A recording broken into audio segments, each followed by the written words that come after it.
नमस्कार. RRC नेटवर्कच्या latest बातमीपत्रात मी नेहा आपलं सगळ्यांचं स्वागत करते. अशा आहेत आजच्या हेडलाईन्स.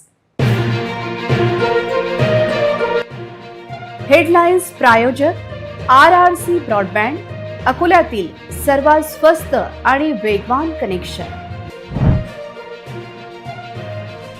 राज्यातील शेतकऱ्यांना मोठा दिलासा. 2 लाखापर्यंतचे कर्जमाफीचा निर्णय मुख्यमंत्र्यांनी केला घोषित.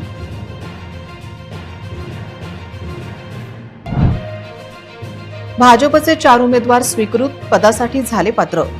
अनुभव व निष्ठेच्या आधारावर भाजपने दिली संधी.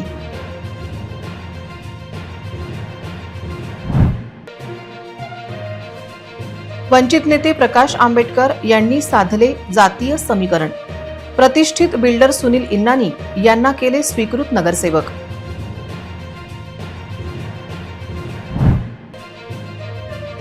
स्वीकृतसाठी काँग्रेसने शेवटच्या क्षणापर्यंत केला घोळ. खडकी पराभवाचा धक्क्यातून सावरण्यासाठी शिवसेनेचा पुढाकार.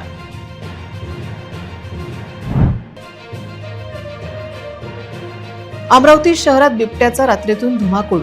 बिबट्याचे सीसीटीव्ही चित्रीकरण झाले व्हायरल. आता सविस्तर बातम्या. महायुती सरकार सत्तेत आल्यापासून कर्जमाफीच्या निर्णयाकडे डोळे लावून बसलेल्या शेतकऱ्यांना मोठा दिलासा मिळाला आहे. राज्याचे अर्थमंत्री देवेंद्र फडणवीस यांनी शुक्रवारी आगामी आर्थिक वर्षासाठीचा अर्थसंकल्प मांडताना कर्जमाफीच्या निर्णयाची घोषणा केली आहे. राज्यात 30 सप्टेंबर 2025 रोजी पीक कर्ज थकीत असलेल्या शेतकऱ्यांना 2 लाख रुपयापर्यंत पुण्यश्लोक अहिल्यादेवी होळकर शेतकरी कर्जमाफी योजना मुख्यमंत्र्यांनी जाहीर केली. तसेच जे शेतकरी नियमित कर्जफेड करतात त्यांना 50,000 रुपयापर्यंत प्रोत्साहनपर लाभ दिला जाणार असल्याचेही फडणवीस यांनी जाहीर केले.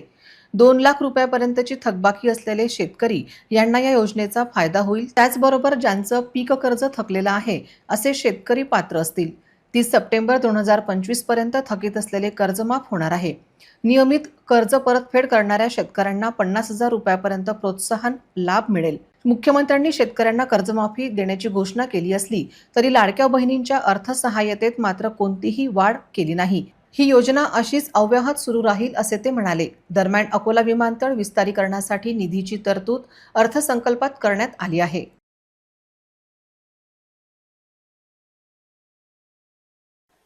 आम्ही राज्यातील शेतकऱ्यांसाठी कर्जमाफी योजना राबविण्याचे आश्वासन दिले होते.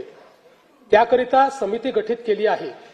राज्यातील 30 सप्टेंबर 2025 रोजी पीक कर्ज थकीत असणाऱ्या पात्र शेतकऱ्यांना 2 लाख रुपयापर्यंत कर्जमाफी देणारी पुण्यश्लोक अहिल्यादेवी होळकर शेतकरी कर्जमाफी योजना मी आज जाहीर करीत आहे.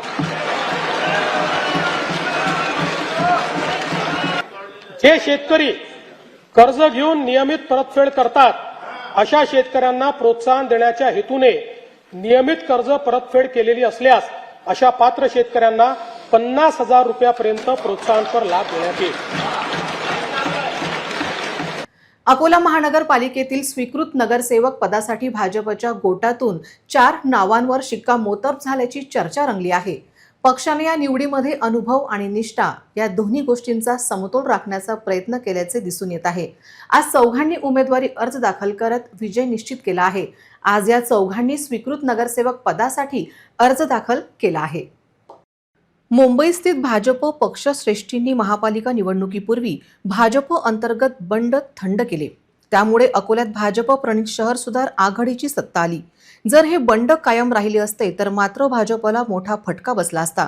या बंडात हरीश आलिमचंदानी यांच्यासोबत असलेले ॲडव्होकेट गिरीश गोखले यांना पक्षाने स्वीकृतचे वचन दिले होते. ते वचन आज भाजपने पूर्ण केल्याचे चित्र आहे. माजी नगरसेवक असलेले ॲडव्होकेट गिरीश गोखले हे भाजपचे भविष्यातील आश्वासक चेहरा म्हणून समोर येत आहेत. नगररचना, टाउन प्लॅनिंग आणि सामाजिक क्षेत्रात त्यांचे योगदान मोठे आहे. न्यू इरा शाळेचे पदाधिकारी असून जठारपेठमधील स्वराज्य मंडळाचे ते संस्थापक आहे. मोठा तरुण वर्ग ॲडव्होकेट गिरीश गोखले यांच्यासोबत जुळला आहे. भाजपचे सरचिटणीस ॲडव्होकेट देवाशिष काकड यांच्या नावाची चर्चा पक्ष निष्ठेचा विजय म्हणून पाहिले जात आहे. रामदासपेठ मतदारसंघातून उमेदवारी कापली गेल्यानंतरही त्यांनी पक्षकार्यात सक्रिय सहभाग नोंदवला. त्यांच्या निवडीमुळे संघटनेतील कार्यकर्त्यांना सकारात्मक संदेश गेला असून पक्ष संघटना अधिक मजबूत होण्यास मदत होईल।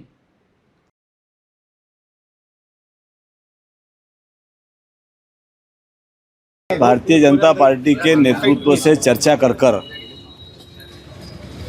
सब बातों का विचार कर भारतीय जनता पार्टी के कार्यकर्ता और भारतीय जनता पार्टी को साथ देने वाले लोग, इनको साथ में लेके ये निर्णय हुआ है। और इन चारों लोगों का मैं बहुत बहुत अभिनंदन करता हूँ। वो मेश्राम है, चंदाताई शर्मा है, गिरीश जी गोखले है और देवाशीष जी काकड़ है।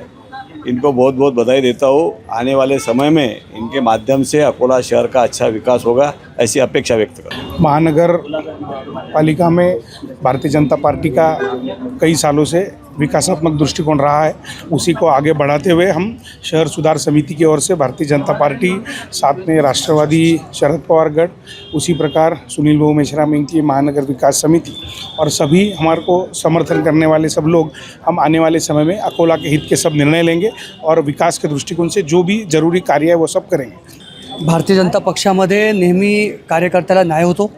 आमचे नेते आदरणीय प्रदेशाचे प्रतोद माजी आपल्या महामंत्री महाराष्ट्र प्रदेश आदरणीय रणधीरभाऊ सावरकर साहेब यांना याचं श्रेय जातं। त्यासोबतच आमचे नेते आणि युवा नेतृत्व अनुपदादा धोत्रे, आपल्या अकोल्याचे लोकप्रिय खासदार विजयजी अग्रवाल साहेब, जयंतरावजी मसने साहेब, त्यानंतर किशोरभाऊ मांगटे पाटील आणि आमच्या सर्व भारतीय जनता पक्षाचे जेवढे पदाधिकारी आहेत, सदस्य आहेत, त्यांच्या सर्वांच्या सहकार्याने आज हा दिवस आलेला आहे। त्यासोबतच शहर सुधार आघाडीचा घटक म्हणून भारतीय जनता पक्ष आज आहे। त्यामुळे शहर सुधार आघाडीचे सुद्धा आमचे जे सर्व घटक पक्ष आहेत, सुनीलभाऊ मेश्राम आहेत, त्यानंतर अजितदादा पवार गट आहेत, आमच्या विरक्ताई आहेत, शिवसेना शिंदे गटसुद्धा आमच्यासोबत आहेत। त्या सगळ्यांनासुद्धा याचं श्रेय जातं, कारण की शहर सुधार आघाडी म्हणून या आमच्या चौघांचं आज इथे नाव गेलेलं आहे। परंतु रणधीर भाऊंचा आशीर्वाद हा सामान्य कार्यकर्त्यांना आहे आणि सामान्य कार्यकर्त्याशी न्याय होतो याचा हा परिपाक आहे। शहर सुधार आघाडीला सातत्याने मदत करणारे आणि महापालिकेच्या कामकाजाची खडानखडा माहिती असणारे ज्येष्ठ सदस्य सुनील मेश्राम यांची वर्णी लागली आहे। त्यांच्या अनुभवाचा फायदा प्रशासकीय निर्णयांमध्ये होऊ शकतो। त्याचबरोबर महिला पदाधिकारी चंदा शर्मा यांना भाजपने संधी दिली आहे। भारतीय जनता पार्टी को उन्होंने मुझे मेरे काम की पावती दी, इसलिए मैं उनका धन्यवाद चाहती हूँ। आमदार रणधीर भाऊ सावरकर, अनुभाऊ धोत्रे, विजयभाऊ अग्रवाल, जयंताभाऊ मसने, किशोरभाऊ मांगटे पाटिल, सुहासिनीताई धोत्रे, मंजूषाताई सावरकर, गंगा भाभी शर्मा, मैं सभी की बहुत बहुत आभारी हूँ जो मुझे इस लायक समझा। अकोला महानगरपालिकेच्या स्वीकृत नगरसेवक पदासाठी वंचित बहुजन आघाडीकडून अनेक नावांची चर्चा सुरू असतानाच ॲडव्होकेट प्रकाश आंबेडकर यांनी सर्वांना धक्का देत एका माहेश्वरी समाजातील नावाला पसंती दिली आहे। अकोल्यातील प्रसिद्ध उद्योजक आणि नरेडकोचे संस्थापक अध्यक्ष सुनील इन्नानी यांचे नाव निश्चित करण्यात आले असून वंचितने या निवडीद्वारे शहराच्या विकासाचे आणि सामाजिक संतुलनाचे नवे समीकरण मांडले आहे। इतकेच नाही तर अकोल्याच्या टाउन प्लॅनिंग विस्तारात त्यांची भूमिका आणि योगदान महत्त्वाचे राहणार आहे। सुनील इन्नानी यांच्या निवडीमुळे अकोल्याच्या नागरी प्रश्नांना तांत्रिक आणि व्यावसायिक दृष्टिकोनातून न्याय मिळेल असा विश्वास वंचितच्या गोटातून व्यक्त होत आहे। सुनील इन्नानी हे केवळ एक नाव नसून अकोल्याच्या रिअल इस्टेट क्षेत्रातील एक प्रतिष्ठित व्यक्तिमत्व आहेत। बुलढाणा जिल्ह्यातील मेहकर सारख्या छोट्या गावातून अकोल्यात स्थायिक होऊन त्यांनी आपले साम्राज्य उभे केले। त्यांनी Marvel Trinity real estate LLP या संस्थेची स्थापना केली। अकोल्यातील आधुनिक वास्तुकलेचा नमुना असलेले Yamuna market, Yamuna business park, Yamuna tower 1 व 2 त्रिमूर्ती टॉवर आणि लँडमार्क बिल्डिंगचे ते निर्माते आहेत। बांधकाम क्षेत्रातील राष्ट्रीय स्तरावरील नरेडको या संस्थेच्या अकोला युनिटचे ते संस्थापक अध्यक्ष आहेत। ॲडव्होकेट प्रकाश आंबेडकर यांनी सुनील इन्नानी यांची निवड करून केवळ एका उद्योजकाला संधी दिली नाही, तर अकोल्यातील व्यापारी आणि मध्यमवर्गीय वर्गाला पक्षाशी जोडण्याचा प्रयत्न केला आहे। माहेश्वरी समाजाला साथ घालण्याचा प्रयत्न केला गेला आहे। सामाजिक समीकरणांची अचूक गुंफण करत वंचितने विकासाचा चेहरा समोर आणला आहे, अशी चर्चा राजकीय वर्तुळात रंगली आहे। वंदनीय बाळासाहेब जे आहेत ना, त्यांना आधार आपल्याला काहीच दाखवायची गरज नाही आहे। त्यांची फार दूरदृष्टी आहे आणि सर्वच लहान मोठे समाज घटकांना सोबत घेऊन पुढे जायचा तो त्यांचा कायमस्वरूपी जो आहे त्याच पद्धतीने त्यांनी तो सर्व विचार करूनच मी छोट्या समाजातून येतो, मला प्रतिनिधित्व मिळावं या विचारांनी त्यांनी मला स्वीकृत नगरसेवक म्हणून संधी दिली असेल. कोणते कार्य करणार आपण आता तसे जे तुम्हाला वाटतात? अकोला शहराच्या विकासाकरता माझ्याकडून जे काही करता येईल ते मी करेल. सोबतच पक्षवाढीकरता पण मला जितकं मेहनत करता येईल तितकी मी नक्की करेल. वंचित बहुजन आघाडीचे आमच्या अकोला स्तरावरचे सर्व नेते ज्ञानेश्वरभाऊ सुलताने, देवडे साहेब, माननीय फुंडकर सर, निलेशजी देव आणि अन्य पुष्कळशी लोक अशी आहेत ज्यांची मला नावं जरी माहीत नसली तरी माझ्याबद्दलची जे काय माहिती त्यांना द्यावायची होती वंदनीय बाळासाहेबांना ती त्यांनी दिली आणि त्या अनुषंगानं बाळासाहेबांनी हा निर्णय घेतला. माझं पक्ष जरी लहान असलं तर त्यांचं मन फार मोठं आहे आणि त्यांनी माझ्या या सर्व 5 नगरसेवकांना सोबत घेऊन आणि त्यांच्या प्रभागातले विकास आणि शहराचा विकास याकरता मी काम करेन. आगामी राजकीय समीकरणे लक्षात घेता शिवसेना उद्धव बाळासाहेब ठाकरे पक्षाने अकोल्यात मोठी खेळी खेळली आहेत. आमदार नितीन देशमुख यांनी सर्वांना धक्का देत प्रभाग 20 मध्ये कडवी झुंज देणारे शंकर लंगोटे यांची स्वीकृत नगरसेवक पदासाठी निवड केली आहे. या निर्णयामुळे राजकीय वर्तुळात मोठी खळबळ माजली असून विशेषतः खडकी भागात शिवसेनेने आपले लक्ष केंद्रित केल्याचे स्पष्ट होत आहे.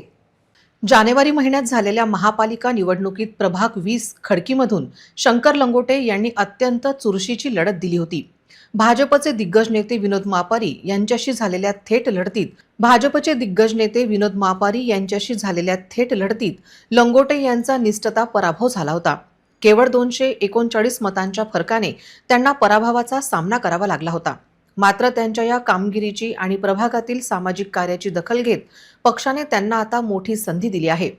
विनोद मापारी यांच्यासारख्या युवा नेत्याला त्यांच्याच बालेकिल्ल्यात रोखण्यासाठी शिवसेनेने लंगोटे यांना बळ दिले आहे.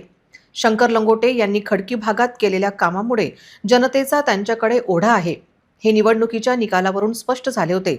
आगामी निवडणुका डोळ्यासमोर ठेवून आमदार नितीन देशमुख यांनी ही नियुक्ती करून खडकी भागात शिवसेनेची पकड मजबूत करण्याचा प्रयत्न केला आहे. शंकर लंगोटे यांच्या निवडीमुळे खडकी आणि प्रभाग 20 मधील शिवसैनिकांमध्ये आनंदाचे वातावरण आहे. पराभूत होऊनही पक्षाने दाखवलेला हा विश्वास लंगोटे यांच्यासाठी आणि त्यांच्या समर्थकांसाठी मोठी ताकद ठरणार आहे. शंकर लंगोटे यांचा केवळ 239 मतांनी पराभव झाला असला तरी जनसेवेत शंकर लंगोटे मागे नव्हते. त्यांच्या संघर्षाची दखल आमदार नितीन देशमुख यांनी घेतली आहे अशी प्रतिक्रिया स्थानिक शिवसैनिकांकडून व्यक्त होत आहे. मी माझ्या प्रभाग क्रमांक 20 मध्ये जी निवडणूक लढलेली आहे त्यामध्ये मला भरपूर मत मिळालेले होते. तरीसुद्धा मला थोडेफार मतं कमी पडलेले होते. त्याच्यामुळे मी पडलेलो असल्यामुळे माझ्या वार्डामध्ये म्हणजे प्रभागामध्ये जो विकास करायचा आहे तो आमच्या एरियामधला मी एकटाच उमेदवार असा होतो की तो निवडून आला नाही. तर वार्डातली जे कामं करायची राहिलेली आहे त्याच्यामुळे जसं उद्धव बाळासाहेब ठाकरे गटांनी माझ्यावर विश्वास दाखविला ते सार्थ करायचे काम करायचे आहे. माझ्या पक्षातल्या सर्वच नेत्यांना मला हे श्रेय द्यावं लागेल कारण प्रत्येक माणसाने माझ्यासाठी खूप मेहनत घेतलेली आहे. मी कोणत्या पर्सनल व्यक्तीचं नाव जसे आमचे समजू शकतो. नितीन बापू देशमुख आहे असं एक नाव घेतल्यापेक्षा सर्वच लोकांनी मदत केलेली आहे. कोणत्या काय आहे म्हटले आहे आमच्या इथं जे आमचा जो एरिया आहे तो आहे खेडे विभागातला खडकी. त्या एरियामध्ये नाल्या रोड यांची कोणतीही सुविधा आजच्या तारखेत उपलब्ध नाही आहे. ते सर्व कामं झाले पाहिजे इतकीच लोकांची अपेक्षा आहे. त्याच्यामुळे ते झालेलं पाहिजे असं. अकोल्याचा विकास तर व्हायलाच पाहिजे कारण आपण जेव्हा अकोल्यासाठी काम करून राहिलो तर आम्हाला तर असं वाटतं की बा आपलं शहर बी अमरावती शहरासारखं स्वच्छ झालं पाहिजे, सुरळीत झालं पाहिजे अशी आमची अपेक्षा आहे. काँग्रेसतर्फे स्वीकृत सदस्य पदासाठी गुड्डू खान पठाण आणि आकाश कवडे यांची उमेदवारी गटनेते जिशान हुसेन यांनी निश्चित केली. अभी तो जिम्मेदारी जो दी गई मेरे को अब उसको मेहनत तो मैंने कहा मालूम पड़ेगा क्या है, क्या करना है क्या नहीं करना. अभी फर्स्ट टाइम है इस हिसाब से देखते हैं. तो काम तो सभी करना चाहिए विकास को. मगर अभी कहता अभी मैं नया टाइम हूँ, फर्स्ट टाइम है जी. अभी उसके बाद मालूमात होंगी, धीरे धीरे अपन मालूम करेंगे. इसका श्रेय समय वाले तो मैं मेरे भाई को साहिद पठान को दूंगा और उसके बाद डॉक्टर जिशान परशान मानकड़े और कांग्रेस पार्टी. सभी काम से शुरुआत होना चाहिए। यहाँ पर तो कुछ नहीं है ना, जो काम रुके हुए है सारे बात है, उसके हिसाब से उसकी शुरुआत होना चाहिए। देशातील रिअल इस्टेट क्षेत्रातील अग्रगण्य व प्रभावी संस्था असलेल्या national real estate development council NAREDCO महाराष्ट्राच्या व्यवस्थापन समितीवर अकोल्यातील उद्योजक, चार्टर्ड सिव्हिल इंजिनियर व बांधकाम क्षेत्रातील अनुभवी बिल्डर विकासक पंकज रमेशचंद्र कोठारी यांची संयुक्त सचिव म्हणून नियुक्ती करण्यात आली आहे। नारेडको महाराष्ट्राचे अध्यक्ष प्रशांत शर्मा, माजी अध्यक्ष राजन बांदेलकर तसेच चेअरमन अमेरिटस डॉक्टर निरंजन हिरानंदानी यांच्या स्वाक्षरीने नियुक्तीपत्र जयपूर येथील कार्यक्रमात प्रदान करण्यात आले। नरेडको ही संस्था भारत सरकारच्या गृहनिर्माण व शहरी व्यवहार मंत्रालयाच्या हाऊसिंग अँड अर्बन अफेअरच्या मार्गदर्शनाखाली कार्यरत असलेली रिअल इस्टेट क्षेत्रातील एक प्रमुख राष्ट्रीय संघटना आहे। देशभरातील सार्वजनिक व खासगी क्षेत्रातील रिअल इस्टेट विकासक, बांधकाम व्यावसायिक, गुंतवणूकदार तसेच संबंधित उद्योग क्षेत्रातील विविध घटकांना एकत्र आणून या क्षेत्रांच्या सर्वांगीण विकासासाठी नरेडको कार्य करते। सध्या नरेडकोच्या राष्ट्रीय, राज्य आणि शहर स्तरावर मिळून देशभरात 10,000हून अधिक सदस्य कार्यरत आहेत। कोरोनानंतर भारतात वेगाने वाढत असलेले शहरीकरण, पायाभूत सुविधा विकास आणि गृहनिर्माण क्षेत्रातील गुंतवणूक यामुळे रिअल इस्टेट क्षेत्रात मोठी वाढ होत आहे। या पार्श्वभूमीवर उद्योग क्षेत्र, शासन आणि विविध हितकारक यांच्यात समन्वय साधत बांधकाम क्षेत्रातील समस्या, धोरणात्मक मुद्दे आणि विकासाच्या संधी यावर नरेडको सक्रियपणे काम करत आहे। अभी देखिए, जैसे अभी हमने अकोला में जो 2 बड़े प्रोजेक्ट किए हैं, लोटस पार्क और लोटस ग्रीन, ये हमने जब बड़े बड़े एसोसिएशन में हम संगठनों में गए, बड़े बड़े शहरों में उनके प्रोजेक्ट देखे, उनसे समझे और वो चीज़ हम हमारे कर सकते हैं, ये देखते हुए हमने बड़े प्रोजेक्ट अकोला में लॉन्च किए जिससे सर्वसामान्य लोगों को घर मिले। ऐसे नई नई टेक्नोलॉजी जब हम लोग बड़े संगठन में जाते हैं, उनसे सीखते हैं, उनके आइडियाज़ देते हैं और वो तंत्रज्ञान अपने आप में उपलब्ध करते हैं, यहाँ के लोगों को देते हैं, यहाँ के बिल्डरों को या इंजीनियर्स को हम जब साथ में देते हैं तो बहुत कुछ सीखने मिलता है। ये एक नियुक्ति से ये एक फ़ायदा होता है कि बड़े संगठनों के बीच में, बड़े बिल्डरों के बीच में, बड़े व्यवसायियों के बीच में उठना बैठना मिलता है, उनकी सोच सीखने मिलती है, वो कैसे बड़े प्रोजेक्ट करते हैं। साथ ही हमारे विदर्भ के जितने जो भी बिल्डर लोग, व्यवसायी है, उनको या जो घर लेने वाले लोग हैं उनको, उनके अड़चनों को हम राष्ट्रीय स्तर पर ले जाते हैं, उनको समझाते हैं और उसको रास्ता दिखाते हैं। उदाहरण के लिए प्रधानमंत्री आवास योजना जब आई थी 2014 में, तो 30 स्क्वायर मीटर का घर था। वो घर कोविड का में ध्यान में आया, बहुत छोटा पड़ रहा था, 1 बेडरूम का। हमने राष्ट्रीय स्तर पे उसको फॉलोअप किया और 45 स्क्वायर मीटर का घर को मान्यता करा के लाई लास्ट ईयर। आज 450-500 फुट के कारपेट में, मतलब 800 फुट का बिल्डअप में 2 बेडरूम बैठ जाते हैं, उनको 2.5 लाख सब्सिडी मिल रही है। अब ये 2.5 लाख सब्सिडी हम गवर्नमेंट को बोल रहे इसको 5 लाख करो। तो अगर ऐसा होता है तो कई लोगों का उसमें फ़ायदा होता है। स्टैंप ड्यूटी कंसेशन मिलने के लिए हम रिक्वेस्ट करते हैं, मोजनी के लिए फास्ट ट्रैक ऐसा उसका रिक्वेस्ट करते हैं। तो अलग अलग स्तर पे अलग अलग चीज़ों का हम अभ्यास करके अभ्यासपूर्ण उसको गवर्नमेंट के साथ मानते हैं और वो साथ में मिलकर उसका रास्ता निकालते हैं। राज्यस्तरीय व्यवस्थापन समितीवर पंकज कोठारी यांची नियुक्ती होणे हे अकोला व विदर्भासाठी अभिमानास्पद मानले जात आहे। त्यांच्या अनुभवाचा उपयोग राज्यातील तसेच विदर्भातील रिअल इस्टेट क्षेत्राच्या विकासासाठी मोठ्या प्रमाणात होईल असा विश्वास नरेडकोच्या पदाधिकाऱ्यांनी व्यक्त केला आहे। पंकज कोठारी हे अकोल्यातील नामांकित उद्योजक, चार्टर्ड सिव्हिल इंजिनियर, बिल्डर, मार्गदर्शक व व्यवस्थापन सल्लागार असून रिअल इस्टेट, पायाभूत सुविधा, गृहनिर्माण, पर्यटन, माहिती तंत्रज्ञान व शिक्षण या विविध क्षेत्रात त्यांना जवळपास 38 वर्षांचा समृद्ध अनुभव आहे। त्यांनी अनेक सामाजिक, व्यावसायिक व उद्योग संघटनांमध्ये सक्रिय भूमिका बजावत विविध विकासात्मक उपक्रमांना चालना दिली आहे। ते नरेडको अकोलाचे संस्थापक सदस्य असून राष्ट्रीय पातळीवर बांधकाम क्षेत्रातील व्यावसायिकांना संघटित करण्यासाठी त्यांनी महत्त्वपूर्ण योगदान दिले आहे। त्यांच्या नियुक्तीमुळे विदर्भातील रिअल इस्टेट क्षेत्रातील प्रश्न राज्य व केंद्र शासनाच्या स्तरावर प्रभावीपणे मांडले जातील, तसेच या क्षेत्राच्या शाश्वत विकासाला गती मिळेल अशी अपेक्षा व्यक्त केली जात आहे। पंकज कोठारी यांच्या नियुक्तीबद्दल अकोला शहरातील उद्योग, व्यापार व बांधकाम क्षेत्रातील मान्यवरांनी त्यांचे अभिनंदन करून पुढील कार्यासाठी शुभेच्छा दिल्या आहेत।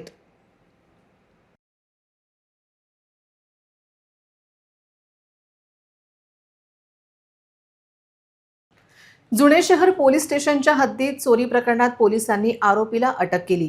त्यांच्याकडून सोन्याची पोत व रोख असा 94,700 रुपयांचा मुद्देमाल जप्त केला आहे. 27 फेब्रुवारी रोजी वाशिम बायपास कमलानगरातील फिर्यादी दीपमाला प्रकाश गोपनारायण यांनी जुने शहर पोलीस स्टेशनला तक्रार दाखल केली होती. त्यांच्या तक्रारीवरून गुन्हा दाखल करण्यात आला होता. या प्रकरणात अंदाजे 6 ग्रॅम वजनाची सोन्याची पोत चोरीस गेली होती. या गुन्ह्याचा तपास करत असताना जुने शहर पोलीस स्टेशनच्या डीपी पथकाला मिळालेल्या माहितीनुसार शोध मोहीम राबवली. त्यानुसार आरोपी आकाश अंबादास इंगडे याला 6 मार्च रोजी ताब्यात घेतले. आरोपीकडून चोरीस गेलेली 6 ग्रॅम सोन्याची पोत तसेच रोख मिळून सुमारे 94,700 रुपयांचा मुद्देमाल जप्त करण्यात आला. ही कारवाई पोलीस अधीक्षक अर्चित चांडक, अप्पर पोलीस अधीक्षक बी चंद्रकांत रेड्डी, उपविभागीय पोलीस अधिकारी सुदर्शन पाटील यांच्या मार्गदर्शनाखाली जुने शहर पोलीस स्टेशनचे ठाणेदार नितीन लेव्हरकर यांच्या नेतृत्वात करण्यात आली. दिनांक 27 फरवरी 2026 रोजी फिर्यादीने दीपमाला प्रकाश गोपनार यांनी तक्रार दिली की त्याच्याकडून सोन्याची पोत अंदाजे 6 ग्रॅम तसेच नगदी 500 रुपयाची चोरीस गेल्याची तक्रार गोष्टीला प्राप्त झाली. त्यानंतर पोलिसांनी गोपनीय माहितीच्या आधारे त्याचप्रमाणे इतर ठिकाणी सर्च करून आज दिनांक 6 मार्च 2026 रोजी गोपनीय माहितीच्या आधारे आकाश अंबादास इंगडे 32 वर्ष यास ताब्यात घेऊन विचारपूस केली असता त्याने संबंधित गुन्ह्याची चोरी केल्याचे कबूल केले. त्यावरून त्याच्याकडून 6 ग्रॅम सोन्याची पोत आणि नगदी 500 रुपये असा एकूण 94,700 रुपयाचा मुद्देमाल जप्त करण्यात आला आणि त्यात आज रोजी विद्यमान न्यायालयात हजर करण्यात येत आहे. अकोला महानगरपालिकेविरुद्ध तब्बल 9 वर्ष चाललेल्या एका कायदेशीर लढाईत अखेर कंत्राटदारांचा विजय झाला आहे. अकोला मनपाने अडवून ठेवलेले 6 लाखांचे देयक व्याजासह देण्याचे आदेश न्यायालयाने दिले असून या निर्णयाने संपूर्ण महाराष्ट्रातील कंत्राटदारांमध्ये न्यायाची नवी आशा निर्माण केली आहे. कंत्राटदार शोएब सोराठिया यांनी अकोला महानगरपालिकेची कंत्राटी कामे पूर्ण केली होती. मोजमाप पुस्तिकेची कामाची नोंद झाली होती आणि बिलेही मंजूर झाली होती. तरीही मनपा प्रशासनाने देयके अदा करण्यास नकार दिला. इतकेच नाही तर संबंधित कंत्राटदाराला ब्लॅकलिस्ट करून त्यांच्यावर पोलीस तक्रारीही दाखल केली होती. अन्यायाविरुद्ध सरोटिया यांनी अकोल्याच्या दिवाणी न्यायालयात धाव घेतली. या प्रकरणात ॲडव्होकेट तोसिन नियाजी यांनी कंत्राटदाराची बाजू मांडली. न्यायालयाने स्पष्ट केले की काम पूर्ण झाले असताना देयके रोखणे पूर्णपणे बेकायदेशीर आहे. मूळ रकमेवर 6% वार्षिक व्याजासह देयके अदा करण्याचे आदेश दिले. मनपाने या निर्णयाला सत्र न्यायालय आणि उच्च न्यायालयात आव्हान दिले होते. मात्र दोन्ही ठिकाणी मनपाचे अपील फेटाळण्यात आले. अखेर प्रशासनाला 8.25 लाख रुपये कंत्राटदाराला अदा करावे लागले. या केसमध्ये विजयाचे श्रेय ॲडव्होकेट तोसिफ नियाजी यांच्या अभ्यासपूर्ण व्यक्तिवादाला आणि भक्कम पुराव्यांना दिले जात आहे. त्यांना या कामात ॲडव्होकेट मोहसिन आणि ॲडव्होकेट चेतन दुबे यांचे मोलाचे सहकार्य लाभले. राज्याचा अर्थसंकल्प म्हणजे केवळ आकड्यांची फेकाफेकी आणि जनतेच्या डोळ्यात केलेली धूळफेक आहे. केंद्र सरकारप्रमाणे राज्य सरकारनेही 2047 चे गाजर दाखवून महाराष्ट्रातील जनतेची दिशाभूल करण्याचा सपाटा लावला आहे. प्रत्यक्षात पदरात काहीच पडत नाही, पण कागदावर मात्र विकासाचा आभास निर्माण केला जात आहे. निवडणुकीच्या तोंडावर लाडकी बहीण योजनेची रक्कम 1500 रुपयांवर 2100 रुपये करण्याचे गाजर या सरकारने दाखवले होते. मात्र या अर्थसंकल्पात ती वाढ न करून सरकारने महाराष्ट्रातील माता भगिनींचा विश्वासघात केला आहे. केवळ मते मिळवण्यासाठी दिलेली आश्वासने हवेत विरली असून महिलांची ही शुद्ध फसवणूक आहे. सरकारने सरसकट कर्जमाफीचा शब्द दिला होता, मग आता केवळ 2 लाखांपर्यंतच्या पीक कर्जाचाच विचार का? ही अट कसली? शेतकऱ्यांच्या जखमेवर मीठ सोडण्याचा हा प्रकार आहे. वास्तवाचे भान नसलेले हे सरकार केवळ आकड्यांच्या जोरावर जनतेला मूर्ख बनवत आहेत, असा आरोप यशोमती ठाकूर यांनी केला. आणि आजचा जो अर्थसंकल्प होता तो निव्वळ आकडेवारीची फेकाफेक होती असं माझं ठाम मत आहे. जसं गाजर केंद्र सरकारने दिलं तसं गाजर आता या राज्य सरकारनेही आपल्याला दिलं. आपल्याला म्हणाले होते की सरसकट कर्जमाफी आणि आता 2 लाखाची फक्त घोषणा केलेली आहे. सरसकट हे लोक देत नाही आहे. मग शेतकऱ्यांची दिशाभूल मोठ्या प्रमाणात या ठिकाणी केलेली आहे. विकास, शेतकऱ्यांचा विकास दर तुम्ही म्हणताय ना की 9% शेतकऱ्यांचा उत्पन्न दर वाढणार, तर मग विकास दर त्या ठिकाणी मागच्या वर्षीपेक्षा या वर्षी 3.5% कमी कसा काय झालेला आहे? काय करताय? लाडकी बहिणीला म्हटला होतात 2100 देणार, ते 1500वरच तुमचं अडकलेलं आहे. एकंदरीत माझं मत असं आहे की ह्या अर्थसंकल्पामध्ये घोषणाबाजी भरपूर आहे, पण तरतुदी त्या ठिकाणी दिसत नाही आहेत. भरपूर घोषणा यांनी केलेल्या आहे, घोषणांचा बाजार इथं आहे, पण त्या हिशोबानं ज्या तरतुदी वाटतात द्यायला पाहिजे तेवढ्या तरतुदी दिलेल्या नाही आहेत. आज साधीची गोष्ट सांगते, आज हॉस्पिटलमध्ये त्या ठिकाणून मला फोन आला आणि आरोग्याचे जे पैसे असतात जे आपण म्हणतोय की आपण देतोय, घोषणा करतोय मोठ्या मोठ्या की एवढे आम्ही तुम्हाला याची आरोग्यामध्ये सेवा करू किंवा एवढी मदत करू. एक पेशंट आमचा त्या ठिकाणी होता आणि त्याला आयसीयूचे पैसे सुद्धा आम्ही तुम्हाला काही मदत करू शकत नाही, कारण मागच्याच वेळेसची बिलं दिलेले नाही आहेत. MREGSचे पैशांचं अजून काही नाही. काल परवा आम्ही मेळघाटात होतो, तिथं त्या आदिवासी मंडळींकडे होळी हा सण असतो, त्यांच्यासाठी पण काही नाही आहे. म्हणजे एकंदरीत तुम्ही बघितलं गेलं तर हा घोषणाबाजीचा अर्थसंकल्प मला दिसतोय. अमरावती जिल्ह्यासाठी काही खूप मोठं या ठिकाणी दिसत नाही आहे. मुख्यमंत्री, अर्थमंत्री, महसूल मंत्री सगळे विदर्भामधले आहेत, तरी विदर्भासाठी या ठिकाणी काही असं ठोस दिसत नाही आहे. हा अर्थसंकल्प घोषणाबाजीचा अर्थसंकल्प आहे असंच माझं मत आहे. शिक्षण क्षेत्रात आपले वेगळे स्थान निर्माण करणाऱ्या येथील SK गोल्डन जुबली कॉन्व्हेंटतर्फे दरवर्षीप्रमाणे यावर्षीही विद्यार्थ्यांच्या कलागुणांना वाव देण्यासाठी भव्य सांस्कृतिक कार्यक्रमाचे आयोजन करण्यात आले होते. रविवार 1 मार्च रोजी बार्शीटाकडी येथील श्री खोलेश्वर संस्थान हॉलमध्ये मान्यवरांच्या उपस्थितीत हा सोहळा अत्यंत उत्साहात पार पडला. शाळेच्या मुख्याध्यापिका अनिता गजानन पाटील यांच्या मार्गदर्शनाखाली आयोजित या कार्यक्रमाला प्रमुख अतिथी म्हणून सर्वश्री श्याम थाईत, रामेश वाटमारे, गजानन वाटमारे, भारत बोबडे, BS इंगडे, केंद्रीय राखीव पोलीस दल आणि पोलीस जमादार NS मोरे आदी मान्यवर उपस्थित होते. मान्यवरांच्या हस्ते दीप प्रज्वलन करून कार्यक्रमाची सुरुवात करण्यात आली. त्यानंतर शाळेच्या वतीने सर्व पाहुण्यांचे सहर्ष स्वागत करण्यात आले. विद्यार्थ्यांच्या कलागुणांचा आविष्कार यावेळी विद्यार्थ्यांनी एकापेक्षा एक सरस सांस्कृतिक कार्यक्रम सादर करून उपस्थितांना मंत्रमुग्ध केले. यामध्ये प्रामुख्याने देशभक्तीपर गीते, कोळी गीत आणि खंडोबाची भक्तिगीते, फिल्मी गीते आणि भांगडा सादर केला. विविध गाण्यांवर विद्यार्थ्यांनी सादर केलेल्या बहारदार नृत्यांनी पालकांची आणि नागरिकांची वाहवा मिळवली. मुख्याध्यापिका अनिता पाटील यांच्या मार्गदर्शनाखाली विद्यार्थ्यांच्या प्रगतीसाठी शाळा नेहमीच तत्पर असते. केवळ अभ्यासच नव्हे तर त्यांच्या ज्ञानात भर पडण्यासाठी वनभ्रमंती आणि काटेपूर्णा धरणासारख्या प्रेक्षणीय स्थळांच्या सहलींचे पिकनिक आयोजनही केले जाते.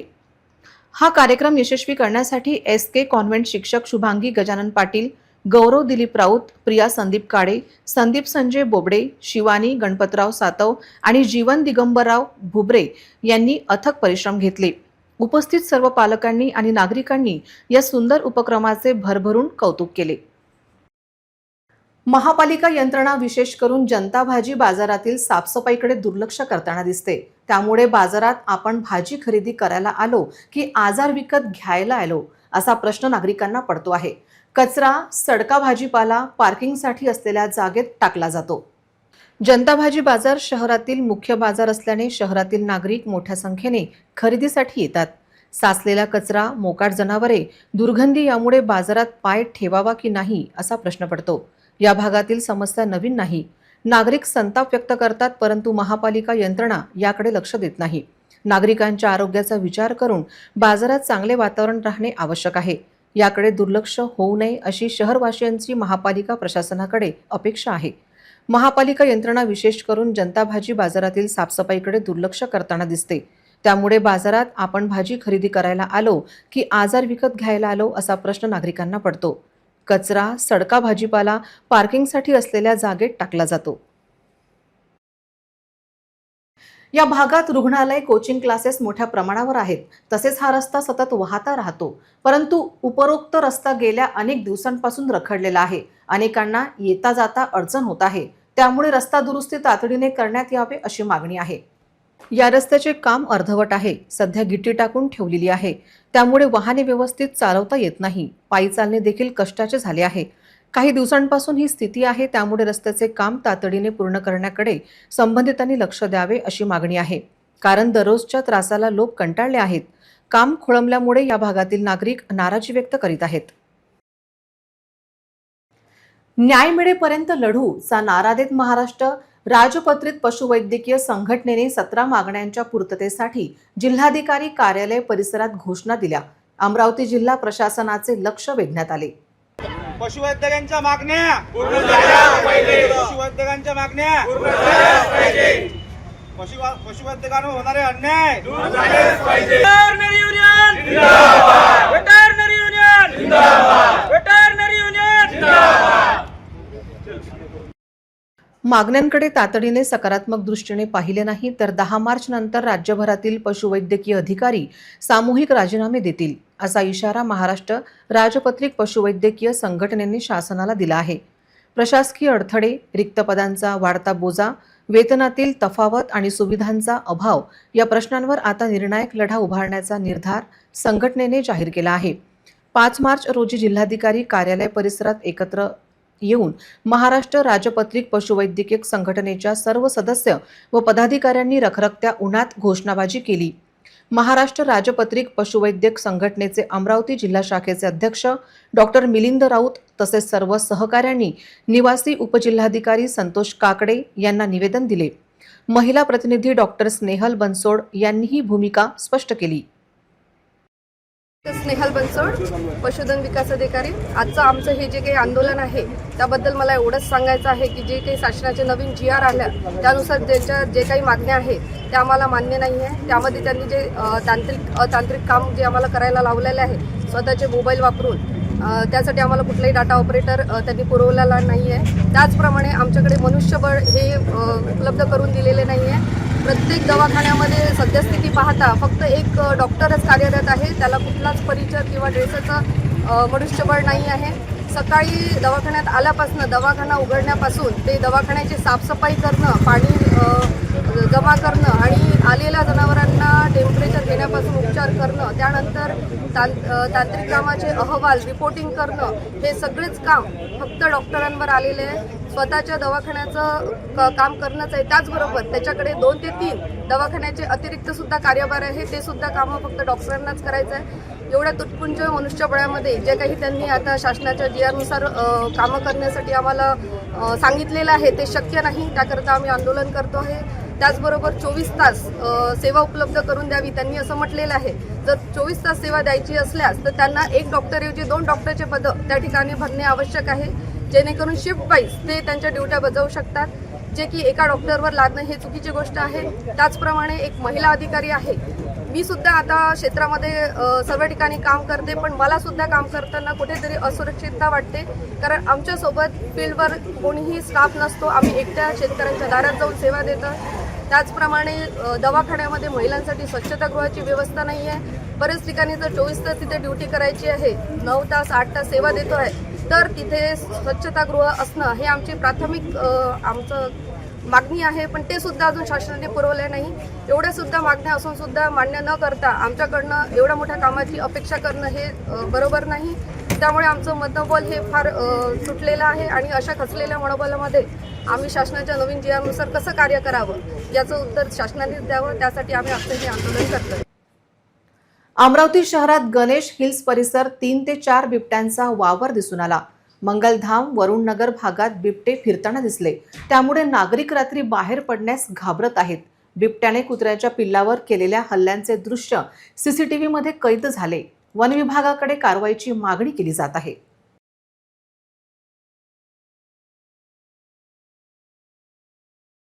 अमरावती शहरातील गणेश हिल्स, मंगलधाम कॉलनी, वरुण नगर आणि गजानन नगर परिसरात बिबट्यांचा मुक्त संचार असल्याची धक्कादायक माहिती समोर आली आहे. परिसरातील CCTV फुटेजमध्ये बिबटे प्राण्यांवर हल्ला करत कुत्र्यांचा पिल्लाला तोंडात धरून रहिवासी भागातून पडताना दिसत आहेत. या परिसरात सुमारे 3 ते 4 बिबटे वावरत असल्याची शक्यता व्यक्त केली जात आहे. त्यामुळे विशेषतः रात्रीच्या वेळी नागरिकांमध्ये मोठी भीती निर्माण झाली असून अनेकांनी घराबाहेर पडणे टाळले आहे. लहान मुले आणि पाळीव प्राण्यांच्या सुरक्षेबाबत पालकांमध्ये चिंता वाढली आहे. या पार्श्वभूमीवर रहिवाशांनी वन विभाग आणि प्रशासनाकडे तातडीने लक्ष देण्याची मागणी केली आहे. बिबट्यांचा वाढता वावर पाहता नागरिकांच्या सुरक्षेसाठी तातडीने उपाययोजना कराव्यात अशी मागणी स्थानिकांकडून केली जात आहे. परिसरात सध्या भीती आणि दहशतीचे वातावरण निर्माण झाले आहे. पुन्हा एक नजर टाकूया आजच्या प्रमुख घडामोडींवर. हेडलाईन्स प्रायोजक RRC ब्रॉडबँड, अकोल्यातील सर्वात स्वस्त आणि वेगवान कनेक्शन. राज्यातील शेतकऱ्यांना मोठा दिलासा, 2 लाखापर्यंतचे कर्जमाफीचा निर्णय मुख्यमंत्र्यांनी केला घोषित.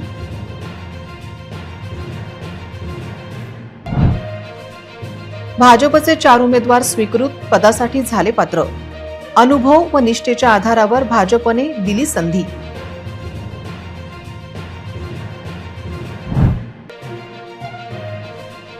वंचित नेते प्रकाश आंबेडकर यांनी साधले जातीय समीकरण. प्रतिष्ठित बिल्डर सुनील इन्नानी यांना केले स्वीकृत नगरसेवक.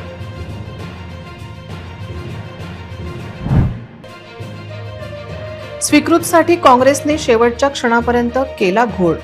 खडकी पराभवाचा धक्क्यातून सावरण्यासाठी शिवसेनेचा पुढाकार.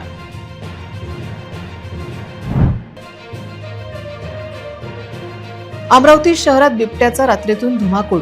बिबट्याचे सीसीटीव्ही चित्रीकरण झाले व्हायरल.